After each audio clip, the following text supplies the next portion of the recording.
ওমানে বাংলাদেশি কর্মীদের জন্য কাজের বা শ্রমিক ভিসা চালু হওয়া, নতুন শ্রম আইন এবং বর্তমান ব্যবসা বাণিজ্য পরিস্থিতি নিয়ে 2026 সালের সর্বশেষ আপডেট নিচে বিস্তারিত দেওয়া হলো। ওমান ভিসা চালুর বর্তমান পরিস্থিতি ও সম্ভাবনা। 2026 সালের শুরুতে জানুয়ারি মাসে রিয়াদে অনুষ্ঠিত গ্লোবাল লেবার মার্কেট কনফারেন্সে বাংলাদেশের প্রবাসী কল্যাণ ও বৈদেশিক কর্মসংস্থান উপদেষ্টা আসিফ নজরুলের সাথে ওমানের শ্রমমন্ত্রী মাহাদ বিন সাইদ আল বুসাইদির একটি গুরুত্বপূর্ণ বৈঠক হয়। সেখানে ওমান সরকার আশ্বাস দিয়েছিল যে 2023 সাল থেকে বন্ধ থাকা বাংলাদেশিদের ওয়ার্ক ভিসা আগামী 2 মাসের মধ্যে ধাপে ধাপে পুনরায় চালু করা হবে। তবে বর্তমান পরিস্থিতি অনুযায়ী ভিসা খোলার প্রক্রিয়াটি সাধারণ বা অদক্ষ শ্রমিকদের চেয়ে দক্ষ ও পেশাদার জনশক্তির, যেমন প্রকৌশলী, চিকিৎসক, নার্স, আইটি বিশেষজ্ঞ এবং সার্টিফাইড টেকনিশিয়ান জন্য বেশি উন্মুক্ত হচ্ছে। অদক্ষ বা আধাদক্ষ শ্রমিকদের ভিসা চালুর বিষয়টি ওমান সরকার এখনো বেশ যাচাই বাছাই ও নিয়ন্ত্রিতভাবে দেখছে। ওমানের নতুন শ্রম আইন ও ব্যবসা পরিস্থিতি বিশেষ প্রতিবেদন। ওমান সরকার তাদের অর্থনীতি এবং শ্রমবাজারকে সম্পূর্ণ নতুনভাবে সাজাচ্ছে। ব্যবসার নিয়ম এবং নতুন শ্রম আইনে যে বড় পরিবর্তনগুলো এসেছে তা নিচে দেওয়া হলো।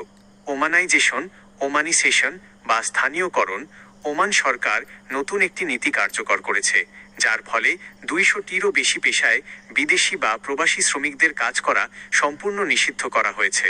এর মধ্যে রয়েছে মানব সম্পদ HR, জনসংযোগ PR, কাস্টমার সার্ভিস, অ্যাডমিন বা ম্যানেজারিয়াল পদ এবং বেশ কিছু সাধারণ টেকনিক্যাল ও হসপিটালিটি সেক্টর। এসব পদে কেবল ওমানি নাগরিকদেরই নিয়োগ দিতে হবে। অবৈধ কর্মীদের বৈধতা ও কড়াকড়ি। ওমানে অবস্থানরত অবৈধ বা আনডকুমেন্টেড কর্মীদের কোনো জরিমানা ছাড়াই বৈধ হওয়ার বা দেশ ছাড়ার বিশেষ সুযোগ দেওয়া হয়েছিল। এর মূল উদ্দেশ্য ছিল শ্রমবাজারকে সম্পূর্ণ স্বচ্ছ করা। ফলে ফ্রি ভিসা বা আজাদ ভিসার নামে অবৈধভাবে কাজ করার সুযোগ এখন ওমানে নেই বললেই চলে। ব্যবসায়িক আইনের পরিবর্তন। 2026 ওমানে ব্যবসা পরিচালনার ক্ষেত্রে কর্পোরেট ট্যাক্স 15% পর্যন্ত এবং কোম্পানির মালিকানা বা ইউবিও রেজিস্টার সংক্রান্ত নিয়ম অনেক কঠোর করা হয়েছে। যে কোনো কোম্পানিতে এখন জবাবদিহিতা ও স্বচ্ছতা নিশ্চিত করা বাধ্যতামূলক। নতুন যারা ওমান যেতে চান তাদের করণীয়।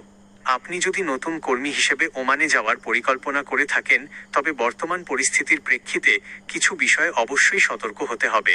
দক্ষতা অর্জনকে অগ্রাধিকার দিন। ওমানে এখন সাধারণ লেবার বা অদক্ষ কর্মীর চাহিদা তলানিতে। তাই যাওয়ার আগে ড্রাইভিং সহ যে কোনো নির্দিষ্ট ট্রেড, যেমন welding, electrician, plumbing, AC mechanic অথবা IT ও টেকনিক্যাল বিষয়ে প্রাতিষ্ঠানিক সার্টিফিকেট বা দক্ষতা অর্জন করুন।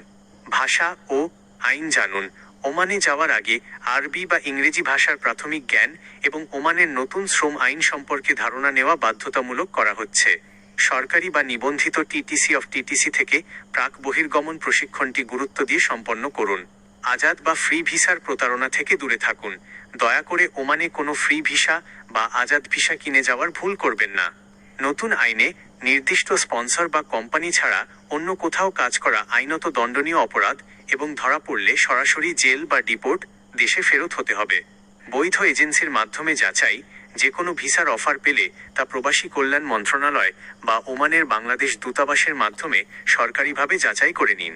ওমানের ভিসা খোলার সর্বশেষ আপডেট এবং সেখানে কাজের বর্তমান পরিস্থিতি ও বেতন কেমন হতে পারে তা বিস্তারিত জানতে ওমান কাজের ভিসা 2026 আপডেট ভিডিওটি দেখতে পারেন।